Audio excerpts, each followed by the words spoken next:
Hello, welcome to After Dark Online, Shaping Landscapes. My name is Kathleen McGuire, and I'm part of the team that puts together these weekly After Dark programs.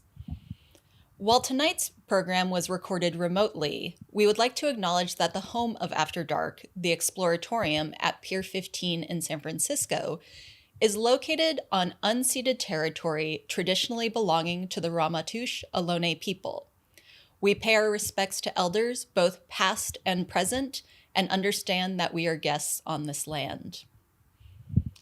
Throughout our programs in February, we'll be honoring Black History Month by sharing underrepresented histories from Black communities and celebrating ongoing and cutting-edge work from Black scientists, historians, artists, and community leaders.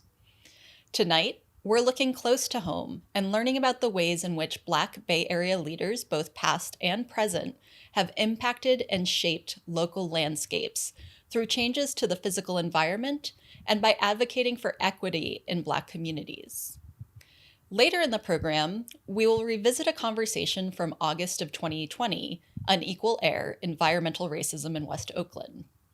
In this conversation, we'll hear from Ms. Margaret Gordon and Phoenix Armenta of the West Oakland Environmental Indicators Project and Dr. Teresa Munoz of Climate Health Now about the ways that air quality disproportionately affects the Black community in West Oakland and the long-time work that the West Oakland Environmental Indicators Project has been doing to address these inequities and prompt change.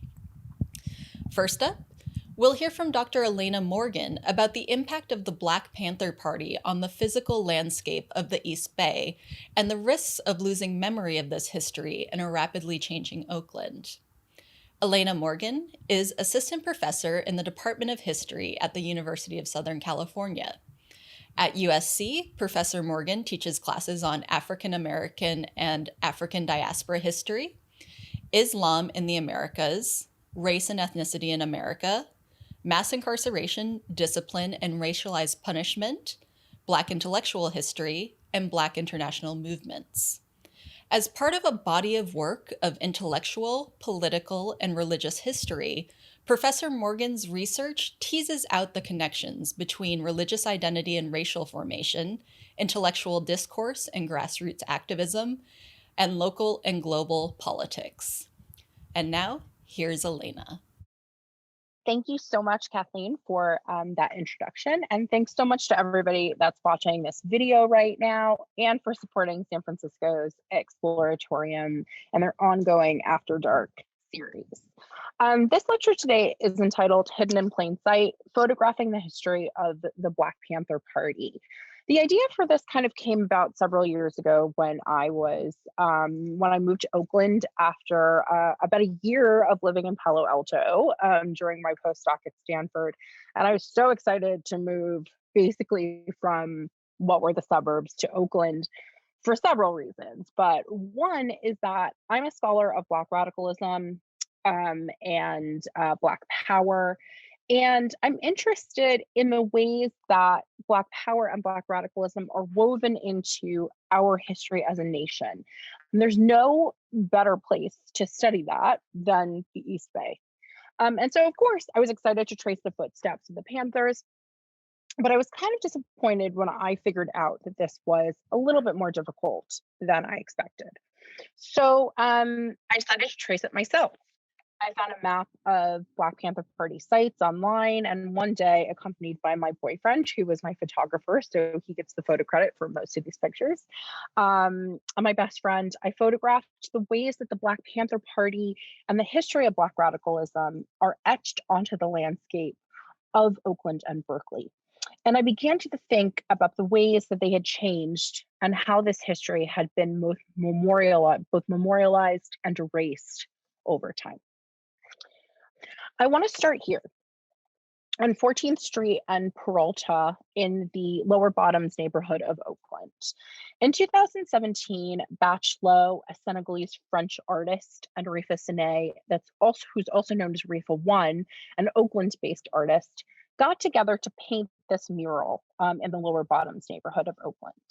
I want to use this mural as an entryway into thinking about the way that this history has been memorialized. I'll come back to this a little bit more later at the end of the presentation. But one of the things that you could see quite clearly in this is the Black Panther Party slogan, "To serve the people," which is prominently displayed here with a large image of co-founder Huey Newton, who was killed by a drug dealer actually around the corner from where this mural stands. I began to work on this idea in 2018, but since then, I think that the presence of this particular phrase on this mural is even more salient here, given the global Black Lives Matter protests that have swept the country and the world since the murder of George Floyd in May 2020. People are filling the streets with protest posters demanding that the police be held accountable to protect and serve, as they say that they do. And this disconnect between these explicitly stated goals of the state and the way that they're executed was present in the 1960s and in the 1970s as well.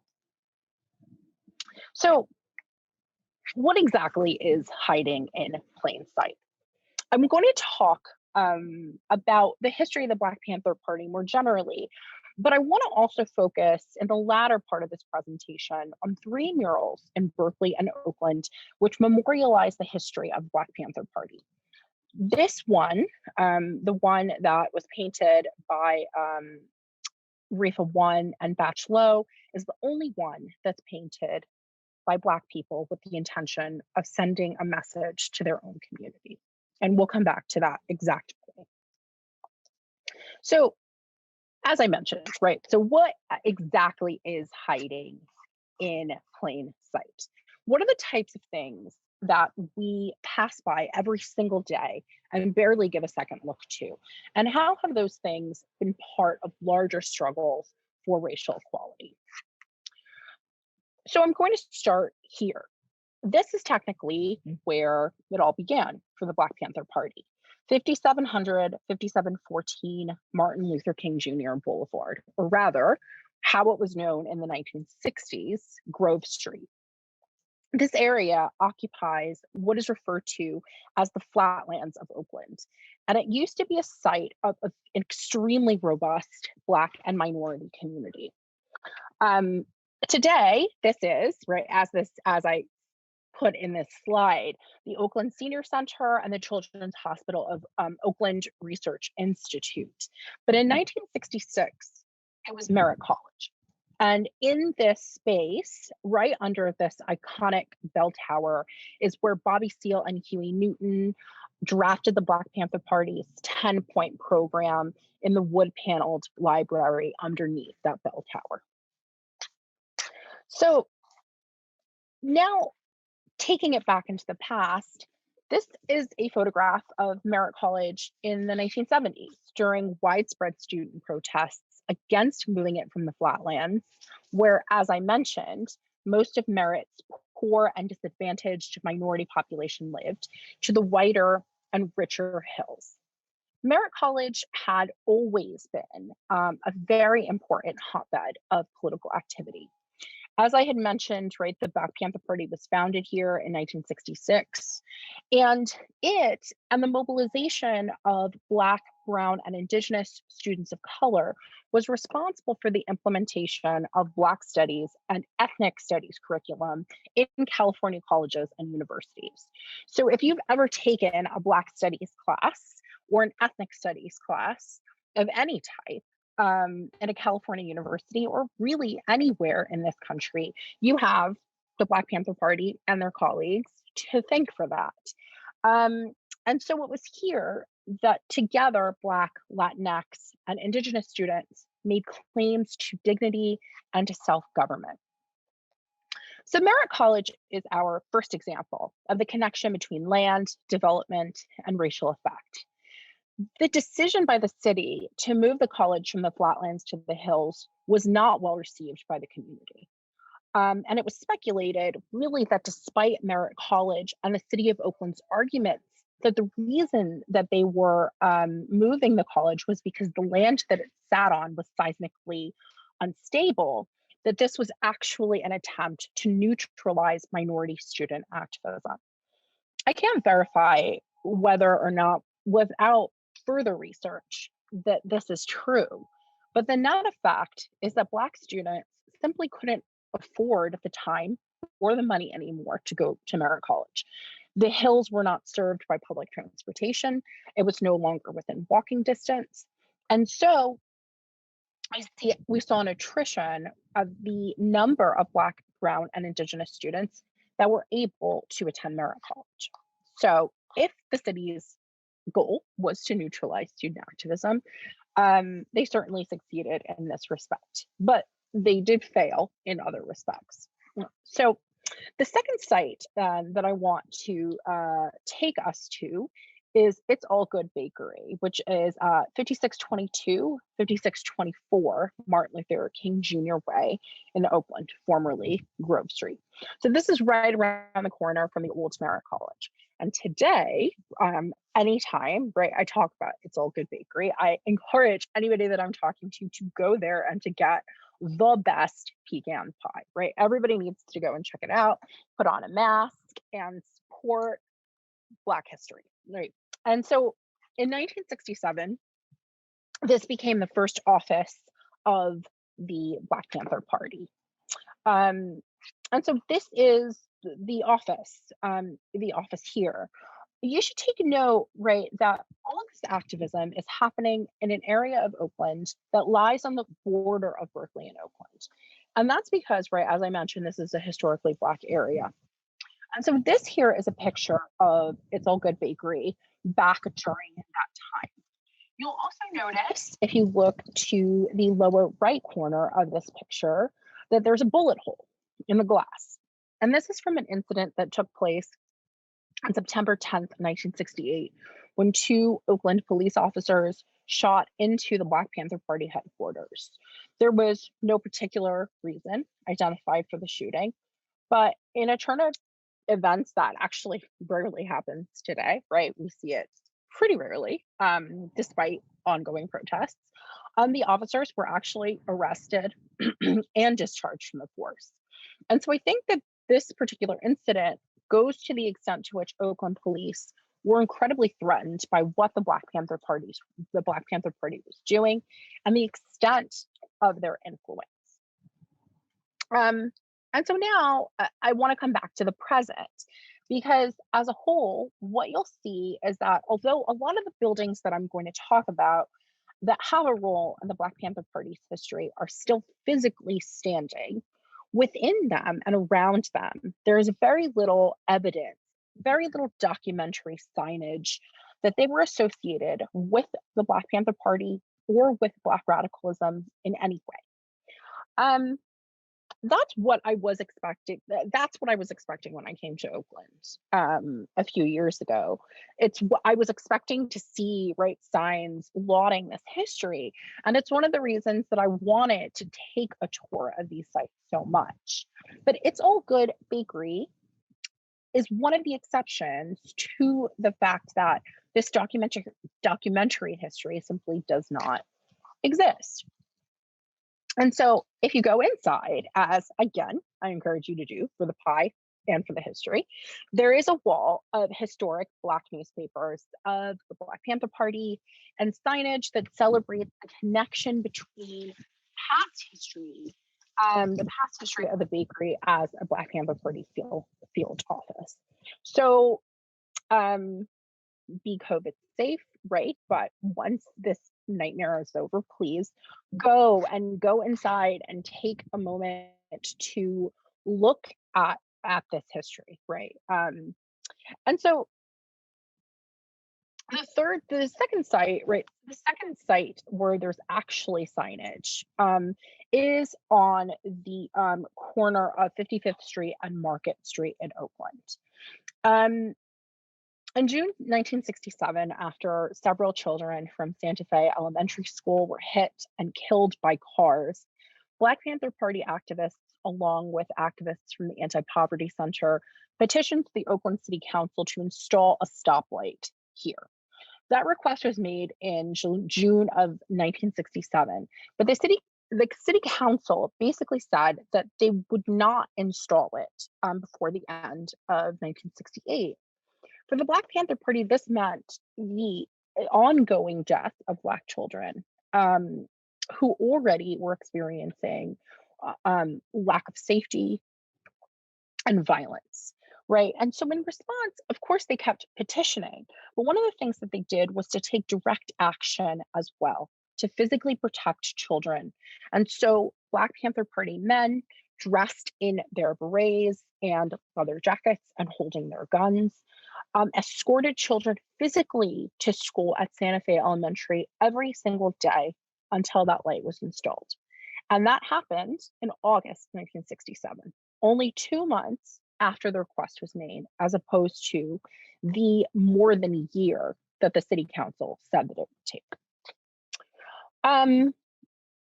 That school, the physical building where Santa Fe Elementary School exists, still stands today, but the actual school is no longer open.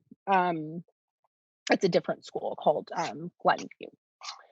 And so, with that, I want to conclude our discussion of prominently marked sites, which was actually only 2 sites, right? But this provides an important segue into the buildings and the spaces in which the Black Panther Party served its mandate to serve the community and what has happened to those since the 1960s and 70s, right? So one of the things that the Black Panther Party focused on immensely was the protection of the Black family, children being paramount to that goal, right? As I mentioned, Black Panther Party men were physically escorting these children to school every day to protect them against violence. And so this here on the screen is just a photograph of Black Panther Party children at the Black Panther Party Community School, which I will discuss in just a moment. But one of their most famous programs that focused on the health of children and of the community, and one of their inaugural community programs was their free breakfast. And so the Oakland Free Breakfast Program was housed at what is now today St. Andrew's Baptist Church. This is on West Street at 27th Street in Oakland. And in 1969, when the Black Panther Party founded their free breakfast program, this church was known as St. Augustine Episcopal Church. And this isn't uncommon at all in the history of Black radicalism and Black power. Many programs that sought to uplift the community were done in concert with religious movements. We saw this in the case of Martin Luther King Jr. and in case of Malcolm X, right? There is a deep connection between sites of religious worship and the Black radical and Black power tradition. So with the breakfast program, the Black Panther Party saw a very important need in an impoverished community. And the free breakfast program quickly became one of the staples of the Black Panther Party's survival program. Essentially, the question was, how were we going to help the Black community flourish? There was a breakfast program in every Black Panther Party chapter. And to establish a chapter, you had to prove that you had the facilities and the manpower to pull this off. And this was so incredibly successful that it was specifically targeted by the federal government. The FBI under J. Edgar Hoover saw the free breakfast program as dangerous socialism. And they knew it was critical to the Black Panther Party's success. And if you've ever had free breakfast in school today, you can thank, again, the Black Panther Party.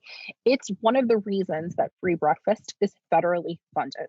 And one of those reasons was to actually neutralize the power of the Black Panther Party. So, as I mentioned, children were a main focus of the Black Panther Party's community protection and revitalization efforts. And so this here is a photograph of Black children at the Black Panther Party Community School, which was located at 6118 14th Street, currently International Boulevard in Oakland. And so the school was established in 1973, and it was directed by Erica Huggins, who actually is now a professor at Merritt College, and Donna Howell. And the mission of the school was to allow children to be able to see themselves in history, and to move away from Eurocentric models of education.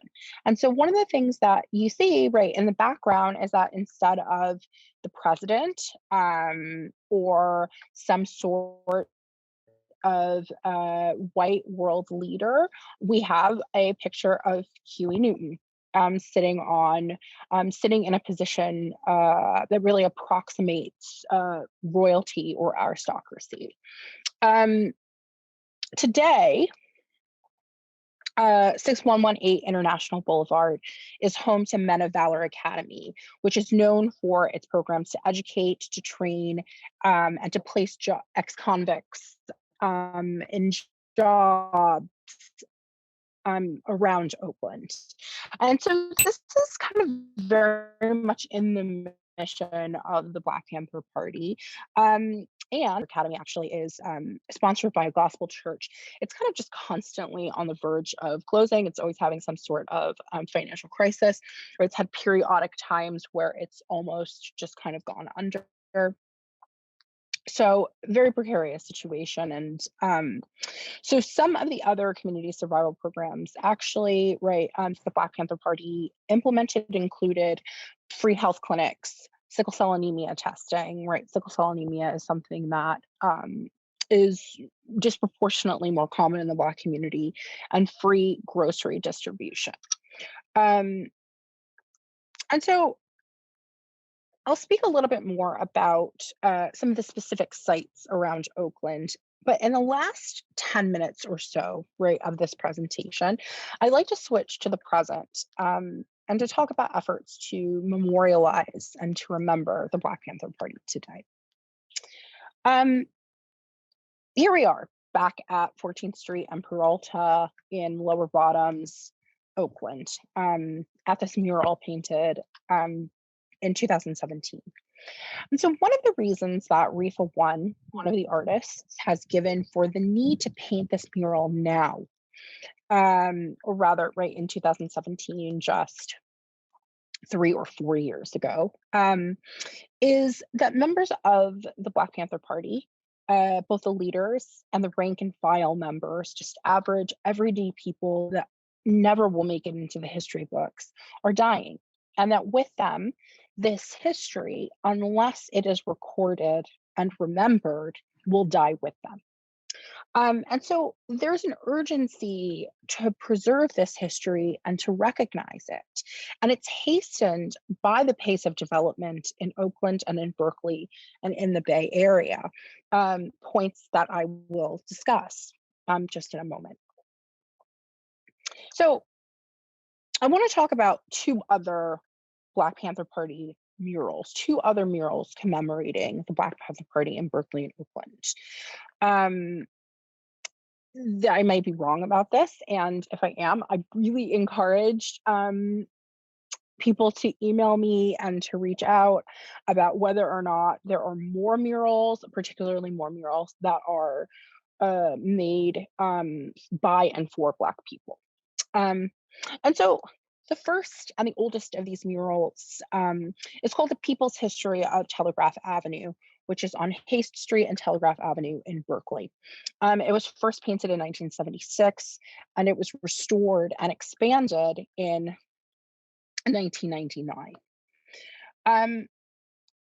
This is also one of the few sites for which there is an existing plaque here, right?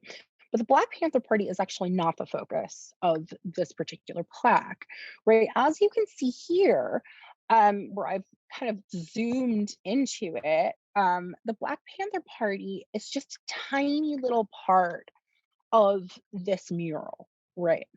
And so even though, right, this is a mural celebrating, right, people's resistance, it isn't exclusively about the Black Panther Party. It's also not made by Black artists. The second one is a mural that was painted in 2012 by an Oakland artist named Dave Young Kim. And this is at 1655 8th Street near Campbell in the Village Block neighborhood. Now, I know that I said, so now I want to talk about this one. Now I know I said that there are two murals, right? And that is somewhat of a trick, right? But it's not, and I'll explain why in a minute, right? But I wanted to kind of show you guys this mural as well. This mural, which was at the former site of the Ella Baker Center, which was at 40th Street in Oakland before it moved, um, is no longer there anymore. It's been painted over, right? And there is, and this is really emblematic of the way that the rapid redevelopment, the development and redevelopment of Oakland, the rapid gentrification of Oakland is transforming and changing the priorities of the neighborhood, and the history, and erasing the history that is etched into the built environment. Okay, so looking at the numbers, breaking down the murals by numbers, right? So one mural is a historical site with a placard. One of these murals is in Berkeley, two are in Oakland. Two of them, two out of three, are dedicated exclusively to the Black Panther Party. One no longer exists anymore. And the one point that I think is most salient for this conversation is that only one is designed and executed by Black people, right? And that's the point that I will turn to right now. So the 2017 mural is the sole mural in either Oakland or Berkeley to be designed and painted by Black people, which is a pretty amazing statement to make, given how deeply the history of the Black Panther Party resonates in Oakland and Berkeley, right? How active they were and how Oakland and Berkeley was a center of the spread of those organizations across the country, right? And so, why exactly is this important, right? So why is this important? As I mentioned before, right, the first reason is that there is a rapid pace of development and gentrification in Oakland and Berkeley. Because of the coronavirus pandemic, for the first time in a really long time, right, rents are actually going down, but home prices are not going down, right? And you see, because of the tech industries, that there's an influx of very young, pretty young, right, rich people, and a shortage of housing. Um, and the price of housing still, even now, is completely out of control, right? When I moved to the Bay Area from New York, I was shocked at how expensive things were, right? But these prices, the astronomical prices, are more than just a minor annoyance, right? With gentrification, which I define as the investment in communities that were once disinvested in, where historically Black and poor neighborhoods suddenly become really hip and upcoming neighborhoods with housing and amenities targeted to mostly white young buyers. When gentrification takes hold, Black and minority people often become displaced for a number of reasons. And with them, the history gets either erased or flattened. And right. And so, as I mentioned, the area that this is happening in, that all this Black Panther Party activity is happening in, is the Oakland Flatlands. That area around Oakland, about the border of Oakland and Berkeley, that's now Temescal, Bushrod, Uptown Oakland, etc. Right. This area is an example of that. Right. And I'd like to show you just a couple of contemporary photographs. So this mural, right, as I mentioned, right, this was the Ella Baker Center, Center for Human Rights, focusing on poor and disenfranchised communities. In 2015, I believe they moved from their old location at 40th Street to a new location on Broadway. Um, and this, of course, coincides with a very sharp increase in Temescal's rents and a shift in its racial demographics, right? And so, like I said, this mural, it doesn't exist anymore. And so the center, right, which was focused on poverty and racial justice and preservation of revolutionary history, as it picked up and moved, that history picked up and moved with it, in a sense. It's gone because the present community has made a statement that it no longer sees a need for it. Um, and the second thing that I want to point, the second contemporary example that I want to point out is 1690 10th Street in Oakland. This absolutely adorable house, right? This was a former Black Panther Party community center. And a couple of years ago, it was renovated as a private home. When I drove by and I took this picture, construction crews were working at kind of gutting the inside and transforming it. Um, and this is one of the places that is kind of on the tour of places that you can visit in Oakland and Berkeley, right? That deal with the Black Panther Party. But I was curious, so I checked on Zillow, and in 2011, this house was sold for $290,000, right? So pretty reasonable amount of money. And today, Zillow estimates that the property is worth about 900 to $1 million, right? This house is in Lower Bottoms. It's right around the corner from the 2017 Black Panther Party mural, right? And so we see this urgency that REFA One was talking about to preserve the history of the neighborhood as it changes. Um, the second reason that this is important is because then and now, there have been tensions between what communities and community leaders want and what governments want. Oftentimes, community leaders have an idea to commemorate a particular type of history. And that history is at odds with the official government record. One of these examples, right, is the death of a project to create a memorial at DeFremery Park. Um, DeFremery Park, aka Little Bobby Hutton Park. This is a picture of it in Oakland today. It's at 1651 Adeline Street. So this was DeFremery Park in 1968. In 1968, Chairman Huey Newton was convicted of manslaughter for the murder of two police officers. That conviction was later overturned, in part due to protests that occupied this park. This is DeFremery Park in the early 1970s. The survival programs that I mentioned before were combined once a year into what was called the Black Community Survival Conference, right? And this took place at DeFremery Park. Black Panther Party members called it Little Bobby Hutton Park. Little Bobby Hutton was the first recruit to the party, and who was killed in a shootout with the police in 1967 at the age of 17. So coming back to the present, in 1998, DeFremery Park was actually renamed Little Bobby Hutton Park by the Oakland City Council. And in 2016, a grove of trees and the park was named Bobby Hutton Grove. But as I think you can hopefully see in this photograph, the sign in front of the park still says DeFremery Park. And if you hadn't seen the archival photographs, you would have never known anything related to the Black Panther Party had ever happened here, right? And so I took this photograph in 2018, right?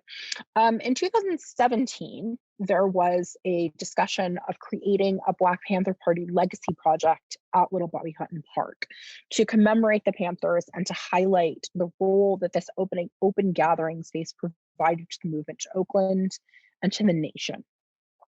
The National Park Service was supposed to give $98,000 toward the project, but after conservative news outlets expressed their horror about the project, and the Fraternal Order of Police wrote a protest letter to Donald Trump.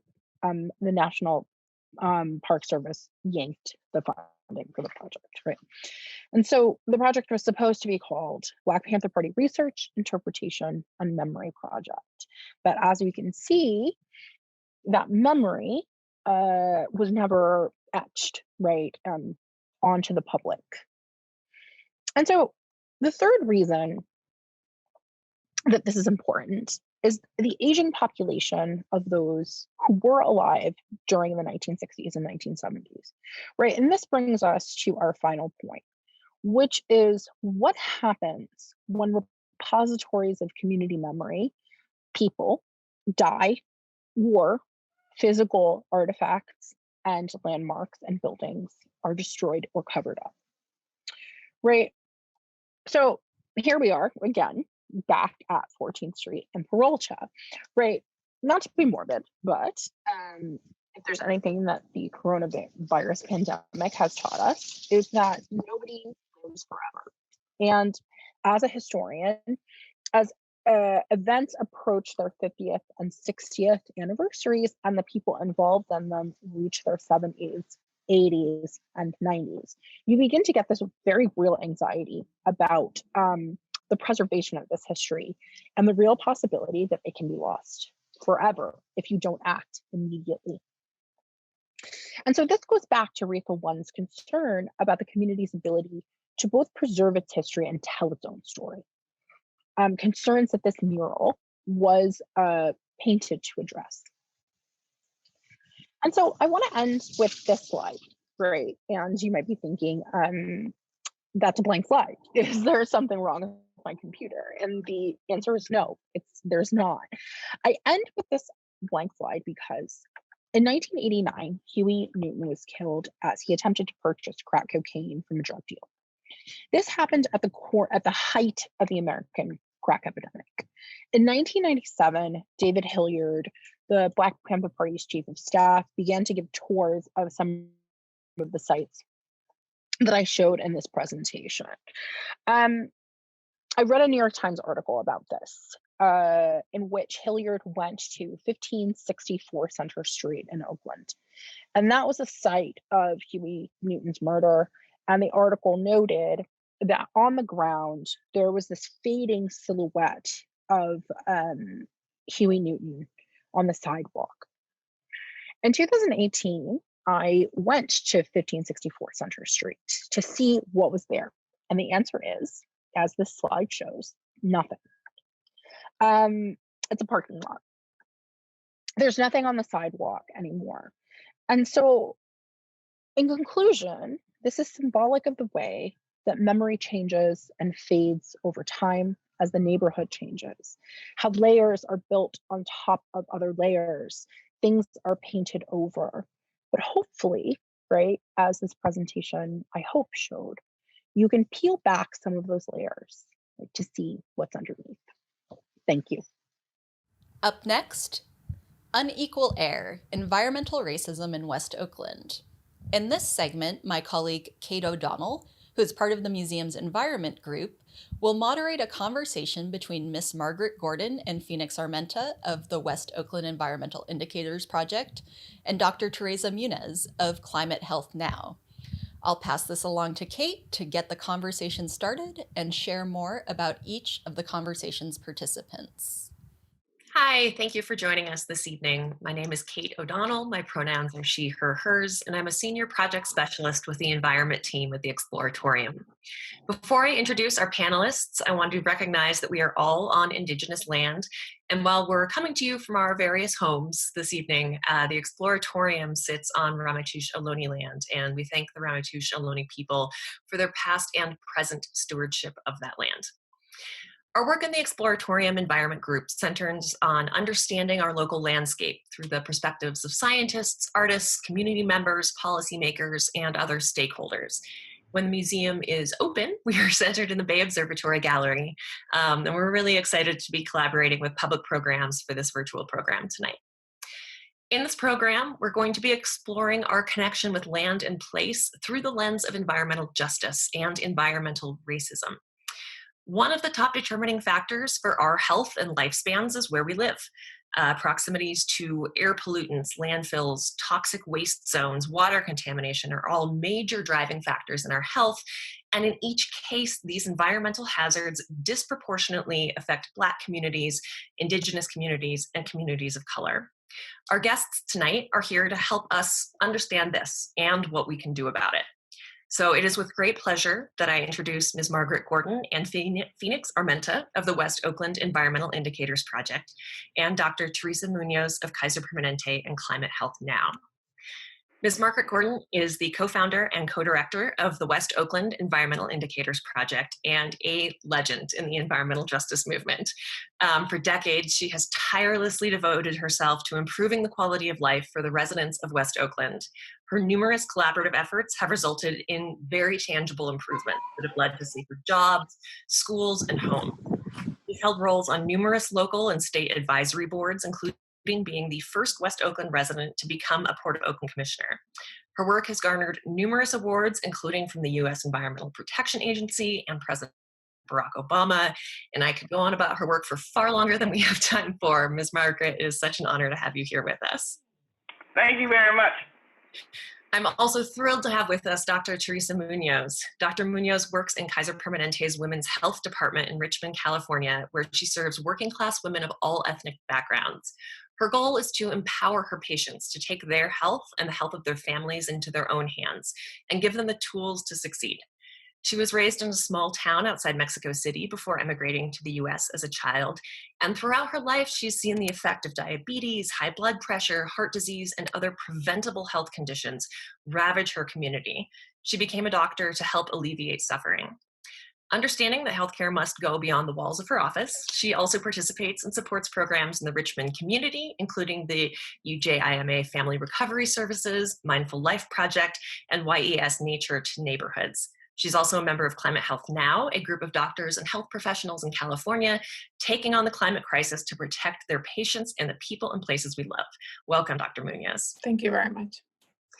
And finally, we're very excited to have on our panel environmental justice educator and activist, Phoenix Armenta. Phoenix is the community air liaison at the West Oakland Environmental Indicators Project, and they've worked on environmental, racial, and social justice campaigns around the world, including anti-nuclear organizing in Japan and India, homeless advocating in San Francisco, and multiple civic engagement and political campaigns throughout the Bay Area. Through their work on political campaigns, they've helped to get multiple progressive people of color into political office. They're co-founder of the New Leaders Council Oakland, a professional leadership development organization, the Get Free Project, a civic engagement project that puts everyday people into the political process, and Woke Witch, an earth-based spirituality lifestyle brand. They also work as a teacher with a Mycelium Youth Network. Welcome, Phoenix. So as I mentioned in the beginning, the zip code we live in is one of the top determining factors for our lifespan. And when we talk about the zip code areas that have shorter life expectancies, we're usually talking about communities where Black, Indigenous, and people of color live. So I'd like to start out with you, Dr. Munoz. Can you help us understand why where we live is such a determining factor in our health and how disproportionate the effects of environmental degradation are on communities of color? Yeah, I think, that it really has a kind of a complex answer, but I also think that it's important to ask, why did people end up living where they're living? And the answer really is racial and economic discrimination. And there's been a long history of that in our country and throughout the world, unfortunately. So people of color have been pushed out to areas that are less desirable. And there have been unfair lending policies that have kept people, primarily Blacks and people of color, from buying their own homes. At the same time, we've had a lot of investment in primarily white suburban neighborhoods. And so this created a gap right between neighborhoods of people of color and white neighborhoods. And poverty has really concentrated in our neighborhoods of color. And what this did is it had this ripple effect where we had businesses leaving and then also schools declining. And so our zip code really represents more than just the house we live in, right? It represents our opportunities, our exposures, our access to services or lack thereof. And what we're getting, what really we need to start talking about is what we call social determinants of health.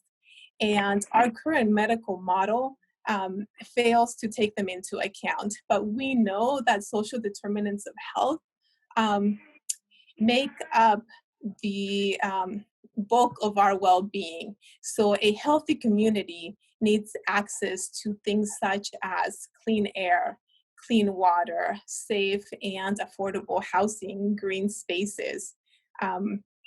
And we know that poor neighborhoods, unfortunately, don't have access to many, if not all of these factors. And so take air pollution, for example. So the neighborhoods that are in close proximity to the sources of air pollution, like refineries and freeways and industrial complexes, typically tend to be poor neighborhoods, right? And so the people who live in these neighborhoods have been chronically exposed, maybe since childhood, to unhealthy air.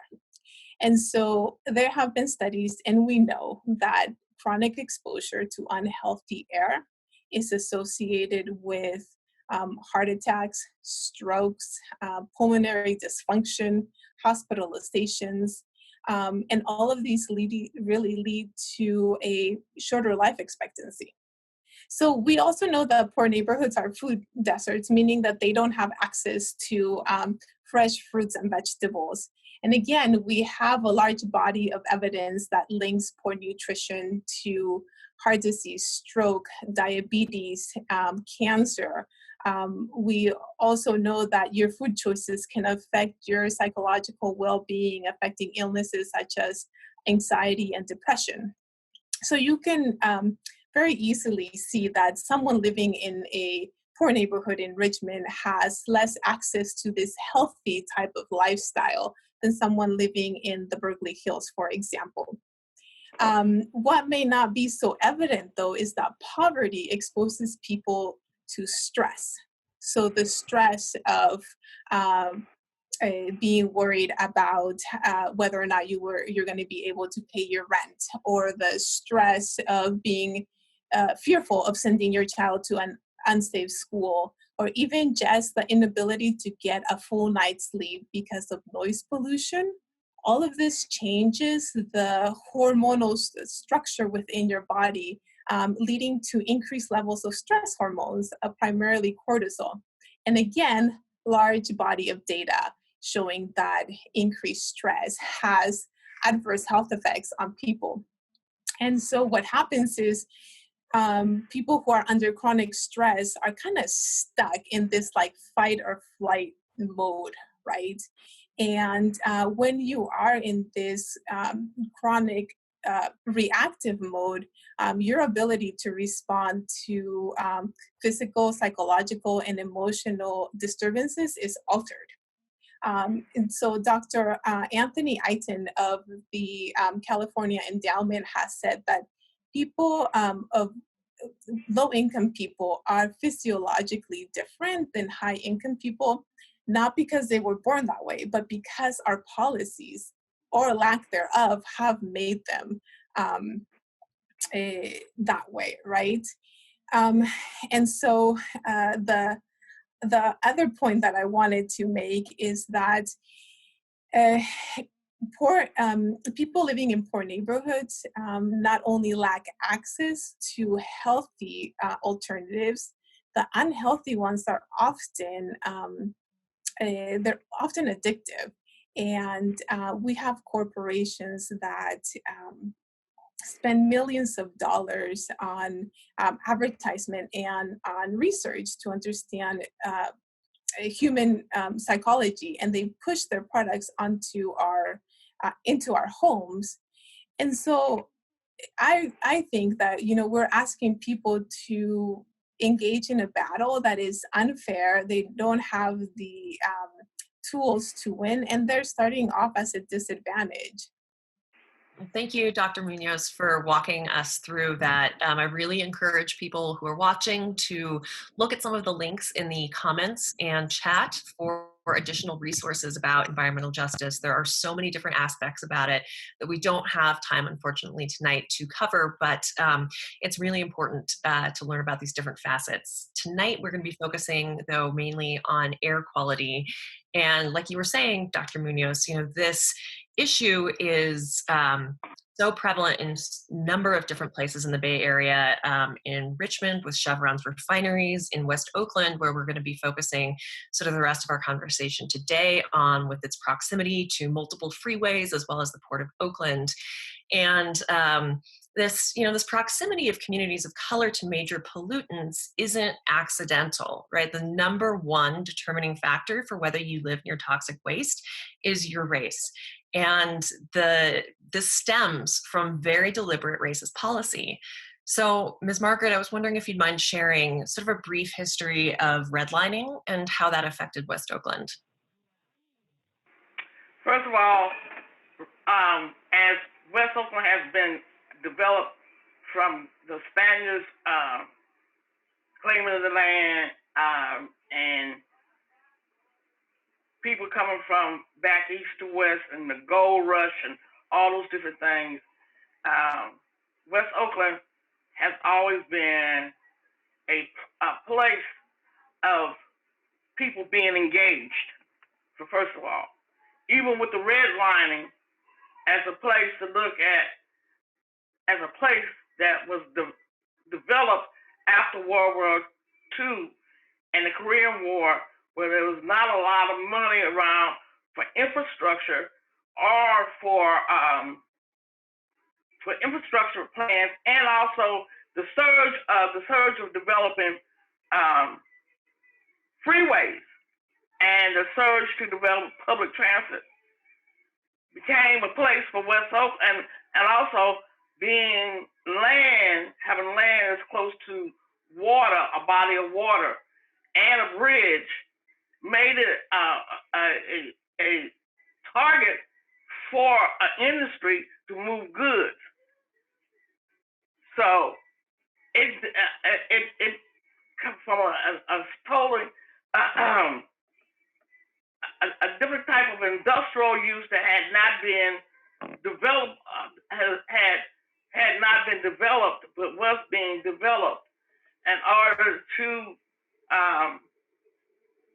make the residents be under a pressure of not being full citizens with the same infrastructure that other parts of the community had, other parts of Oakland had, and at the same time fighting these industrial businesses that was coming in that did harm to their health. But West Oakland has always had a core group of folks that was involved in advocacy. I want people to really understand there was always been a core group of somebody doing advocacy. From my knowledge base, either through the church or the social clubs that they had, but there were always a form of advocacy in West Oakland. And West Oakland Environmental Indicators has picked up that banner and continuously educating through research and data to give that tool and a resource to people about advocating for themselves to have no harm done to them, as the same as other parts of the city of Oakland. Thank you. Yeah, I am very much looking forward to talking more about your work and the West Oakland Environmental Indicators Project. Quickly before we get there, Phoenix, I wanted to ask you a little bit about some of the need for that work. What are some of the ways that the racist past that got us to where we are today, the racist present, affects the West Oakland community today? Yeah, I'd like to kind of tell a little story from the data that we have here. So if you can see this right here, this is a map of Oakland.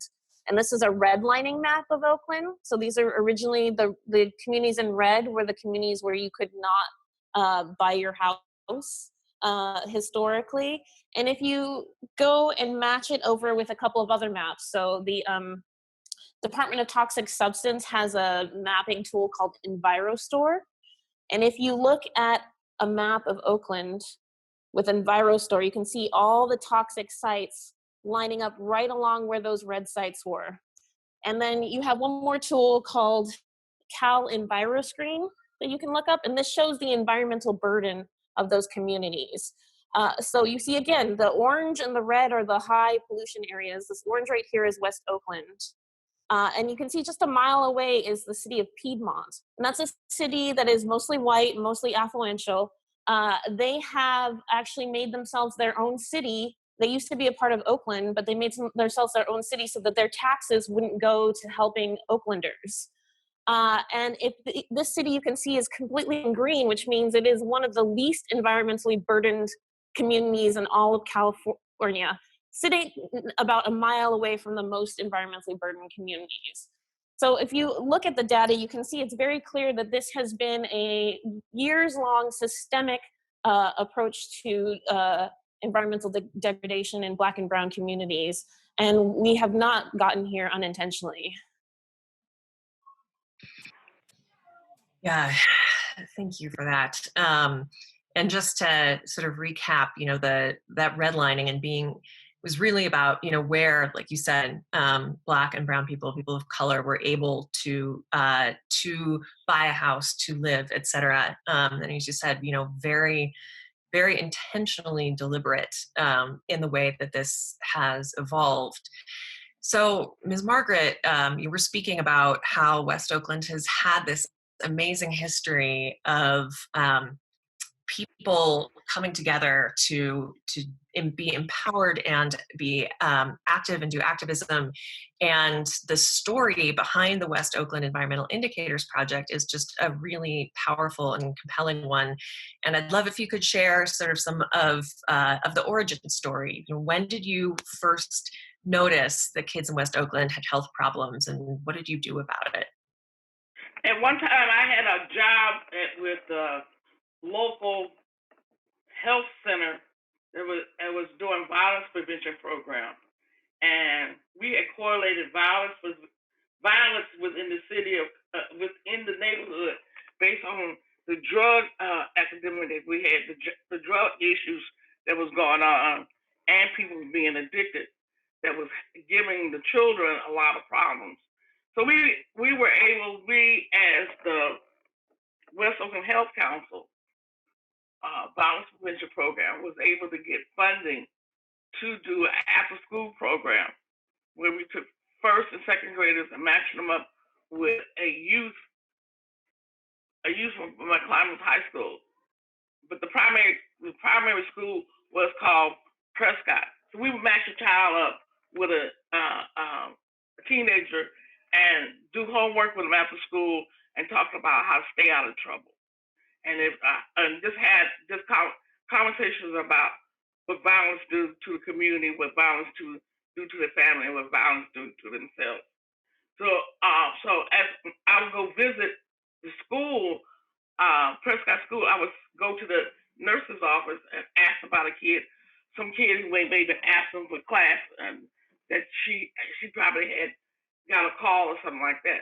So when I would go into the nurse's office, she would have baskets and shoeboxes full of inhalers. That was the first thing that really sparked my attention.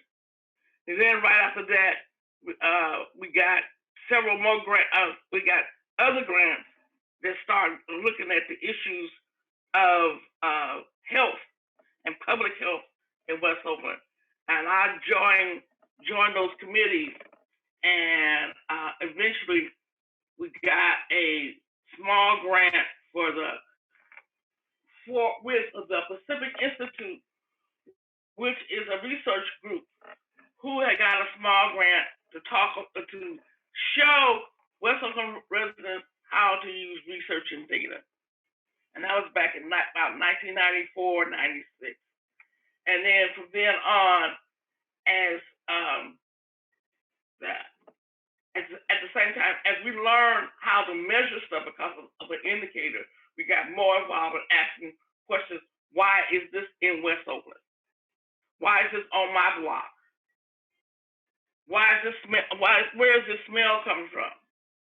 And as we did that, we started developing relationships with researchers, data collectors, some engineers, and we were able to, and some grad students and PhD students from UC Berkeley, from the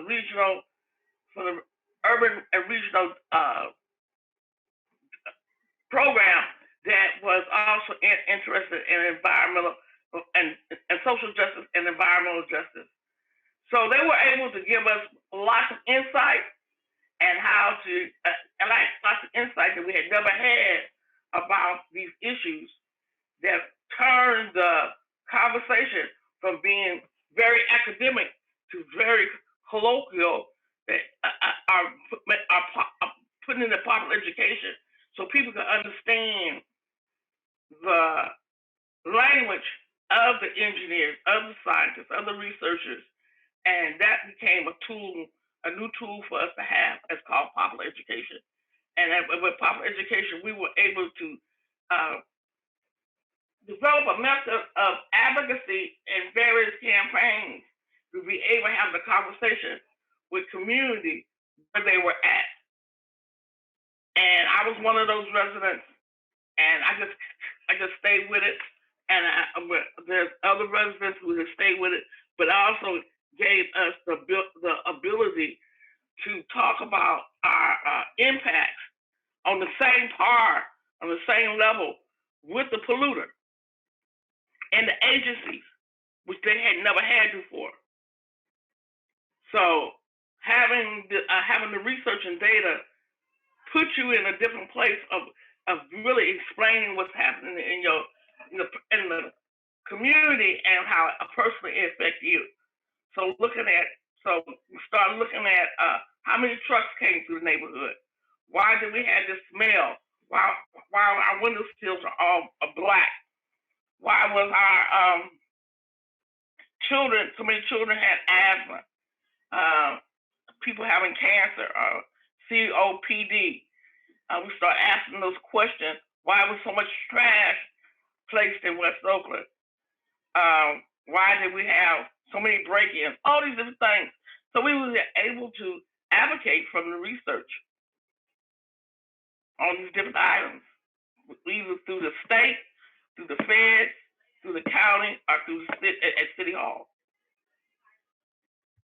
That's amazing. So that's our story about how West Oakland Environmental Indicators became an organization. Thank you. And you did your own research too, right? In sort of pioneering the citizen science data collection and having that be... As an organization, not as an individual, as an organization.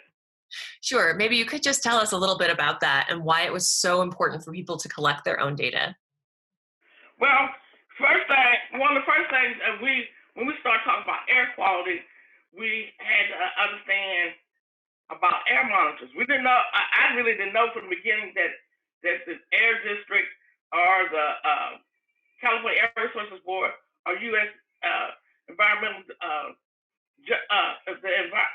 U.S. EPA had anything monitor equipment in the community. So we learned from other researchers that there was a difference in the range of air quality from being 2 or 3 stories up compared to where people were on the ground, coming out your door, getting out your car, walking down the street. There was a different level of air quality. And so we started asking the questions, and as we started asking the questions, all of a sudden there seemed to be some devices were started being developed. A backpack with an air monitor being developed, and we were able to acquire those backpacks with air monitors in, which was an air monitor to detect 2.5 or 10.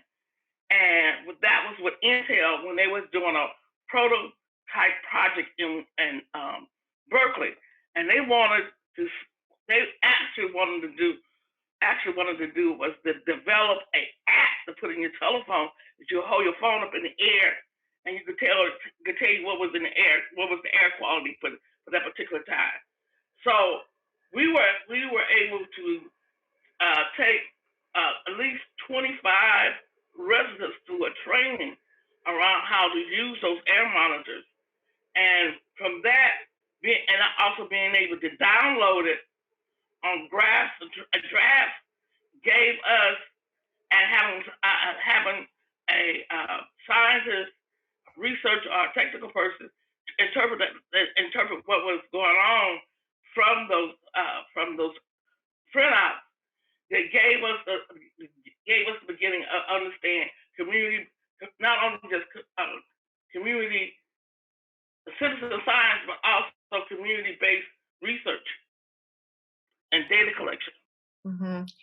Yeah, and I love this. So that's how, and then we also had to organize a table to bring all the agencies to one table, and not have to go to see this one, go over here to see Barry Air Quality, over here to see CARP.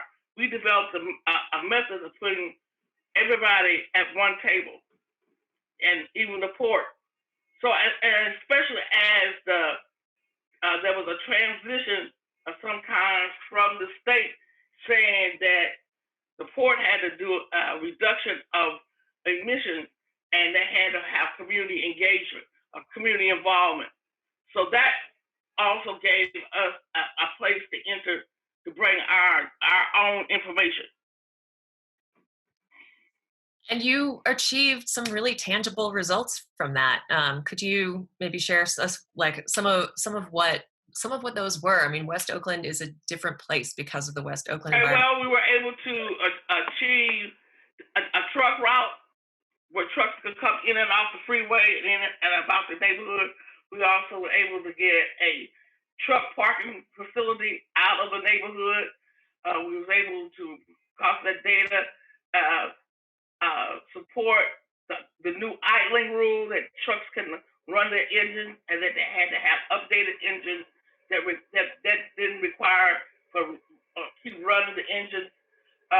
We also was able to get upgraded trucks through policy, through CARB, that in order to be a truck driver, you had to have a tier 3 or tier 4 truck, or a truck with a filter on it. We also was able to get the Port of Oakland to electrify their docks, so when the ships came in, they were not idling their engines anymore.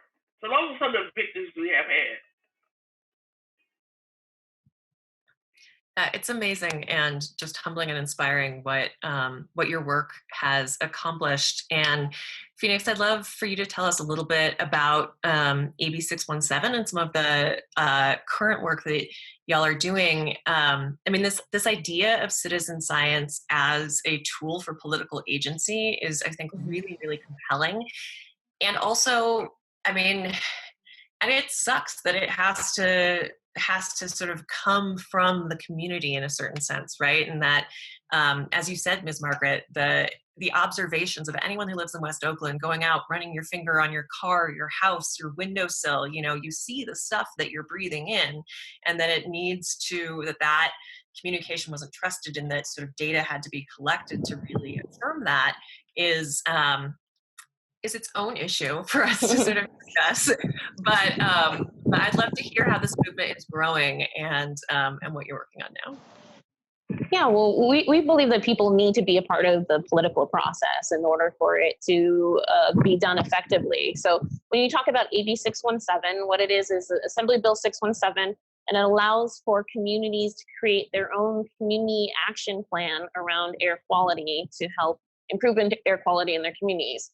So West Oakland Environmental Indicators was the first. We have our community air action plan right here, owning our air, to get this done. And the reason why we're able to do that is because of the great work that Ms. Margaret and Brian Beveridge have been doing over the years.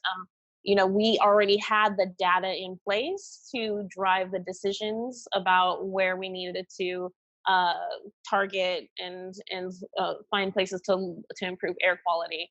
So there are 84 strategies in this owning our own air. And the way that it's going forward now is that there is a steering committee and there are various subcommittees that are meeting on a regular basis and going through the 84 strategies and figuring out which ones they want to focus in on, which ones they want to follow, and which ones they want to pay attention to. So that's happening right now. As Ms. Margaret has led, we have on each of the steering committees, we have co-leads who are our community members that we have trained to be a part of the process and equal power to the folks who are working in the agencies. And so it's really a community-driven process. And as part of AB 617, we also go to other communities and talk to them about how they can set up their own air quality monitoring plan. Thank you, Phoenix. This is really wonderful that this work is expanding to multiple communities. And we only have a few minutes left, but I want to recognize that, the reason that we're not all sitting in one room together is because we're in the middle of a global pandemic that is intimately connected to race and air quality. And Dr. Munoz, I was wondering if you could tell us a little bit about some of the correlations between COVID-19 and air quality and race and where we live. Yeah, so, early on in the pandemic, we began to recognize that the Black population was disproportionately being affected by COVID-19. They had an increased number of deaths and increased number of hospitalizations. And the thought was, people who have underlying chronic conditions tend to do worse. And we've talked about many of the reasons why people of color have a higher burden of disease, right? But more recently, we've have had data come out that suggests that chronic exposure to particulate matter from air pollution also increases your risk of death from COVID-19. And in fact, just a small increase can have a significant impact on whether or not you're going to survive the infection. Yeah. And so I was just going to say, some of the thought is, just chronic inflammation. And again, just the chronic disease, that the burden from this chronic exposure to air pollution that people of color have had. So, Ms. Margaret and Phoenix, you've talked about how important it is for the community to be involved, to be at the table, be a driver, be a leader at the table. And especially as we talk about, these really difficult issues, all three of you are involved in environmental justice organizations, which is wonderful. And I'm wondering, what can people do for our audience who are watching this right now? What can people do to get involved and to help out?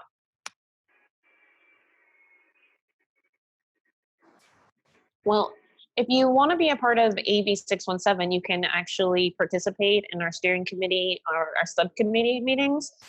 So in order to do that, you can just email our campaign coordinator, Jameer Howard, at jhoward.weip@gmail.com.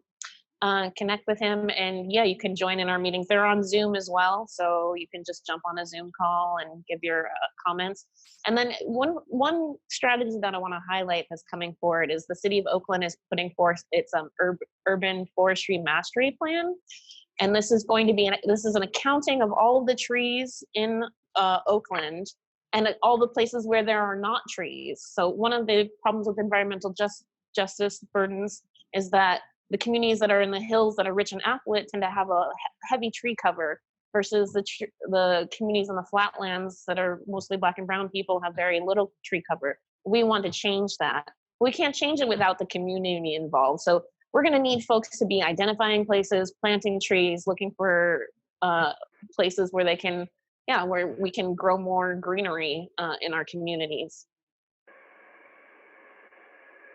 One of the things that we would be much appreciated if people would just follow our Facebook, donate money, hopefully ask for orientation and education about the work that we do. Those are some of the things that really facilitate the process of people being engaged. Because the more you know, the more you learn, the more you know. And right now, because of the virus, people are not that engaged to the level that besides just being on the street. But after you do all the good work of being on the street with demonstrations and you still at the end of the day, somebody has to go back inside the room and develop policy, making collaborations, coalitions, facilitating the process to keep the ball, eye on the ball and eye on the prize at the end of the day. And based on this time, place, and conditions, and we should not just leave it up to the youth. It's everybody's responsibility to try to get as much information and clarification about what's in their surroundings.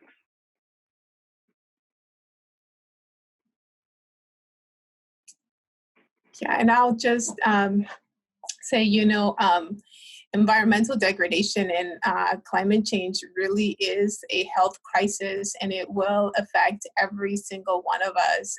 We are being affected now. And so I would like to urge everyone to stay informed. Like Ms. Margaret said, knowledge is power. The more you know, the more powerful you are. And please go out and vote. We need leaders who can truly represent us and who have our best interest at heart. And we don't have that right now. Thank you so much, the three of you, for joining us today.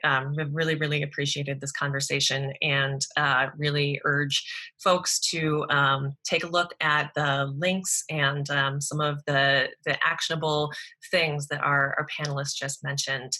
In the middle of these two global pandemics, it is so important that we are examining structural racism within our own institutions, within our own communities, and doing what we can to respond. So thank you, everyone, for watching as well. Hope that this is going to be, one of many conversations that we're having at the museum about environmental racism, and we really appreciate you joining us this evening.